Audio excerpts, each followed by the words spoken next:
সুপ্ৰভাত স্বাগতম জনাইছোঁ মোৰ ইউটিউব চেনেলটোলৈ। আপোনালোক সকলোৰে আজিৰ দিনটো শুভ হওক।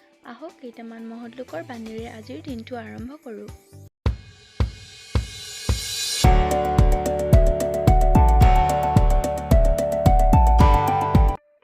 গুণ নাথাকিলে ৰূপে শোভা নকৰে। দুষ্ট প্ৰকৃতিয়ে বংশ নাশ কৰে। সৎ আচৰণ নকৰিলে বিদ্যাৰ কোনো মূল্য নাই আৰু ভোগহীনৰ সকলো ধৰ্ম বিফলে যায়।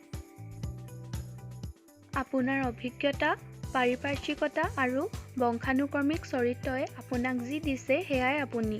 ভালেই হওক বেয়াই হওক নিজৰ বাগিচাৰ পৰিচৰ্যা আপুনি নিজেই কৰিব লাগিব। সুন্দৰ হওক বা অসুন্দৰেই হওক আপোনাৰ জীৱনৰ সংগীতৰ সুৰ আপুনিয়েই সৃষ্টি কৰি বাদ্যও নিজেই বজাব লাগিব। জীৱনটোক বুজি পাবলৈ হ'লে পিছলৈ ঘূৰি চাব লাগিব সঁচা, কিন্তু জীৱন পথত আগুৱাই যাবলৈ হ'লে সদায় আগলৈহে দৃষ্টি ৰাখিব লাগিব। জীৱনত আগুৱাই যাব বিচাৰিছা যদি বাস্তৱৰ সন্মুখীন হ'বলৈ শিকা।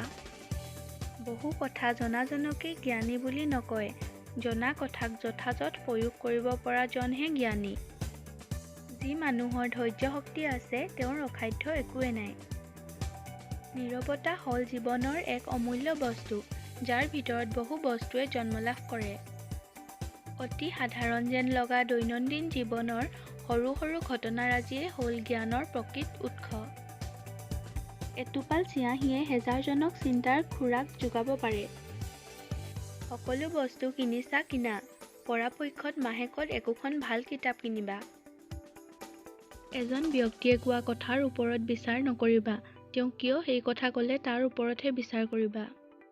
প্ৰত্যেক মানুহেই এইটো বিচাৰে যে সত্য তেওঁৰ পক্ষত থাকক, কিন্তু এনেকুৱা মানুহ খুব কম আছে যিসকলে নিজে সত্যৰ পক্ষত থাকিব খোজে। থেংকছ ফৰ ৱাটছিং, বাই বাই।